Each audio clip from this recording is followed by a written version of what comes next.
MPCC chief Botsa మీడియాతో మాట్లాడుతున్నారు. ఇప్పుడు ఆ కార్యక్రమాన్ని చూద్దాం. జరిగింది ఆ కమిటీలో ఈ నిర్ణయాలన్నీ చెప్పిన తర్వాత మళ్ళీ జీవోఎంకి అది వెళ్తుంది, గవర్నమెంట్ కాన్స్టిట్యూట్ చేసే కమిటీకి కూడా దీని వెళ్తుంది. అది ఆ కమిటీ వెళ్ళిన తర్వాత క్యాబినెట్ సబ్ కమిటీకి వెళ్తుంది. అప్పుడు ఆ విషయాలన్నీ కూడా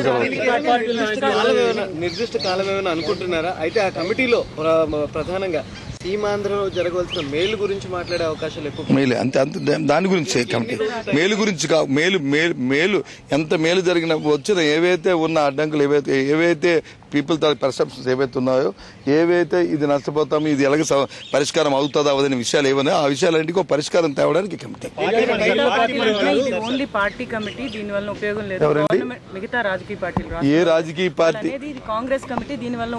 ఏ రాజకీయ పార్టీ ఏమనుకున్నప్పటికీ కూడా కాంగ్రెస్ పార్టీ ఎప్పుడు కూడా ఈ వ్యవస్థలో ఏ ఒక్కరికి కూడా అన్యాయం జరిగే పరిస్థితి కానీ, ఏ ఒక్కరికి నష్టం జరిగే పరిస్థితి కానీ ఎప్పుడు కాంగ్రెస్ పార్టీ చేయదు. ప్రాంతాలకి చేయదు, వ్యక్తులకి చేయదు. కాంగ్రెస్ పార్టీ దీర్ఘకాల ప్రయోజనాలు, కాంగ్రెస్ పార్టీ దీర్ఘకాలిక అభివృద్ధి, ఆ ప్రాంతాల అభివృద్ధి గురించి ఆలోచన చేసి ఎప్పుడు నిర్ణయాలు తీసుకుంటుంది. తప్పని పరిస్థితుల్లో ఇవాళ ఈ నిర్ణయం తీసుకోవాల్సిన పరిస్థితి మన అందరికీ తెలుసు. 2008లోనే వచ్చి తెలుగుదేశం పార్టీ ప్రధాన ప్రతిపక్షం తెలుగుదేశం పార్టీ కానీ, మిగతా రాజకీయ పక్షాలు సిపిఐ కానీ, లేకపోతే ఆ రోజు అక్కడ రాష్ట్రంలో ఉన్న పార్టీలు ఏవైతే ఉన్నాయో అన్ని పార్టీలు కూడా మరి ఆ రోజు తెలంగాణ రాష్ట్ర విభజన జరగాలని చెప్పి వాళ్ళు కోరుకున్న విషయం. ఆ తదుపరి మొన్న జరిగిన కొత్తగా వచ్చిన పార్టీ ఏదైతే వైఎస్ఆర్సీపీ పార్టీ ఉందో, 12వ సంవత్సరంలో జరిగిన సిండే గారి కమిటీలో జరిగిన కమిటీలో కూడా ఆ రోజు కూడా వారు చెప్పిన మాట ఏంటంటే రాష్ట్ర విభజన జరగాలి, తెలంగాణకి మేము కట్టుబడి ఉన్నాము, మీరు కాంగ్రెస్ పార్టీ మీరు చేయండి, మీరు చేయండి అన్నారు.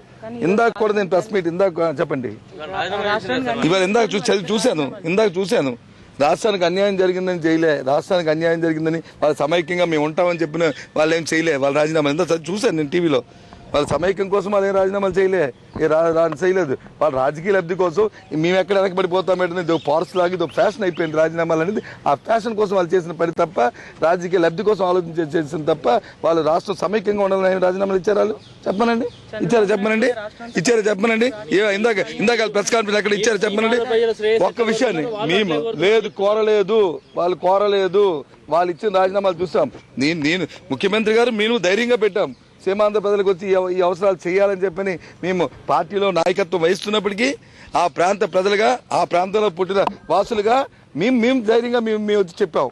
మేము మా మంత్రులు మొత్తం కేబినెట్ యావత్తు కూడా ఉన్న సీమాంధ్ర సంబంధించిన అందరం కూడా ఇది పరిస్థితులు, ఈ అంశాలు ఉన్నాయి, వీటికి ఒక పరిష్కారం కావాలి, ప్రజల్లో ఈ అపోహలు ఉన్నాయి, అపోహలు తొలగించాలి, ముఖ్యంగా హైదరాబాద్ పట్టణం ఉంది, పట్టణానికి ఒక క్లారిటీ కావాలి అని చెప్పి మేము చెప్పాం. వాళ్ళు ఎక్కడ చెప్పారు చెప్పనండి, వాళ్ళు ఎక్కడ చెప్పారు? సరే పర్యటనలు చేస్తారా, లేకపోతే కాళ్ళనడకలు వచ్చి పాదయాత్రలు చేస్తారా అనేది వాళ్ళ వ్యక్తిగత అంశం. అది దాంట్లో దాని గురించి మేము కామెంట్ చేయలేం.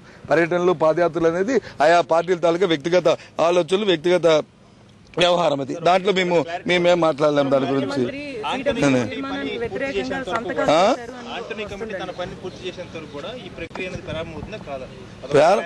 దాంట్లో నాకు తెలియదు. కానీ మేము అడిగింది ఏంటంటే ఏవైతే అపోహలు ఉన్నాయో అపోహలు తొలగించి ఆ ప్రక్రియను ప్రారంభించాలని చెప్పి మేము కోరాము.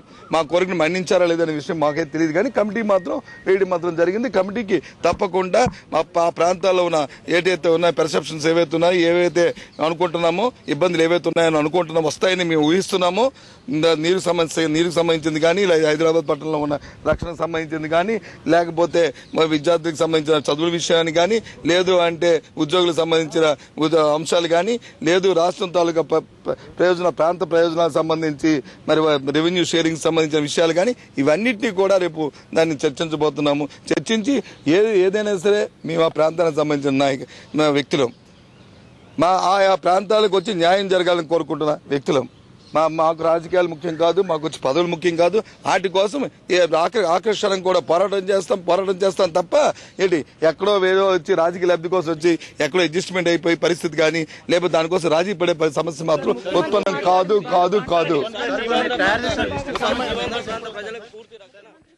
తెలంగాణ ప్రాంత నేతలు పదే అష్యూరెన్స్ ఇస్తున్నారు ఏంటండి? చెప్పండి మీరు చెప్పండి. ప్రజలకు ఎలాంటి డోకా ఉండదు, రక్షణకు ఎలాంటి డోకా ఉండదు అని చెప్పి ఒక్క విషయాన్ని మనం చేస్తున్నాను. ఒక విషయాన్ని మొన్న కూడా నేను ప్రెస్ కాన్ఫరెన్స్ లో చెప్పాను, మళ్ళీ ఇప్పుడు కూడా మీకు చెప్తున్నాను. ఏ ఒక్కరో భరోసావో ఏ ఒక్కరి తాలూకా ప్రాపకమో లేకపోతే ఏ ఒక్కరి తాలూకా ఆదరణో జాలో మాకు అక్కరలే. భారతదేశంలో పౌరుడు పుట్టిన వెంటనే భారత రాజ్యాంగం ప్రతి ఒక్క పౌరుడికి ప్రతి ఒక్కరికి రక్షణ కల్పించింది, ప్రాథమిక హక్కు కల్పించింది. కన్యాకుమారి నుంచి కాశ్మీర్ వరకు కూడా ఎవరైనా సరే ఎక్కడైనా సరే జీవించవచ్చు, ఎక్కడైనా సరే అవకాశం వచ్చి వారు ఉండొచ్చు అనే అవకాశం కల్పించింది. కాబట్టి ఏ ప్రజల తాలూకా వాళ్ళ తాలూకా ఆదరణతోనూ వాళ్ళ జాలితోనూ బతకాల్సిన అవసరం ఎవరికి కూడా ఒక తెలంగాణ ప్రాంతంలోనే కాదు, ఆంధ్ర ప్రాంతంలో కాదు, భారతదేశంలో ఎక్కడా కూడా ఎవరికి కూడా అక్కర్లేదు. ఈ భారతదేశ ప్రభుత్వం రాజ్యాంగం అది కల్పించింది, ఆ ప్రకారమే జరుగుతాయి.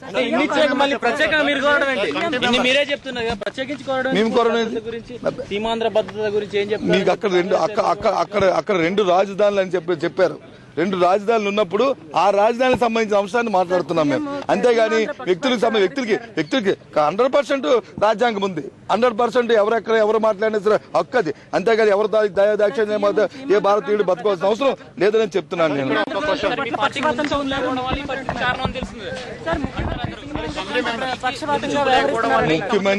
ముఖ్యమంత్రి గారు పక్షపాతంగా ఉన్నా, పిసిసి అధ్యక్షుడు పక్షపాతంగా ఉన్నా, లేకపోతే ఏ ఒక్కరు పక్షపాతంగా ఉన్నా, తెలంగాణ ప్రాంతంలో జరుగుతున్న పోరాటంలో తెలంగాణ ప్రాంత నాయకులు ఏ విధంగా అయితే స్పందించారో, ఏ విధంగా అయితే వారి తాలూకా కార్యక్రమానికి కోసం ఆ ప్రజల తాలూకా మనోభావాలకు వెళ్లారో, అలాగే ఈ ప్రాంతంలో పుట్టిన ప్రజలుగా వ్యక్తులుగా ముఖ్యమంత్రి కానీ, నేను కానీ, లేకపోతే ఆ ప్రాంతానికి సంబంధించిన మంత్రులు కానీ, ఎవరైనా సరే శాసనసభ్యులు కానీ, శాసనమండలి సభ్యులు కానీ, పార్లమెంట్ సభ్యులు కానీ అందరూ కూడా ఆ ప్రాంత మనుగడ కోసం ఆ ప్రాంత మనోభావాల ప్రకారం వెళ్తారు. అందులో ఏ విధమైన సందేహం లేదు, తప్పు లేదు.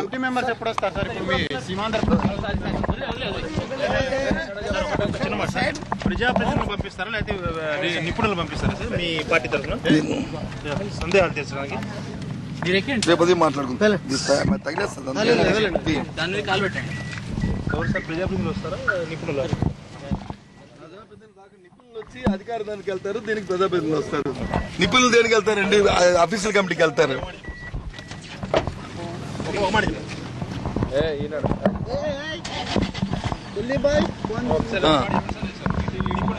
ఏం చెప్పండి, మీ క్వశ్చన్ చెప్పండి.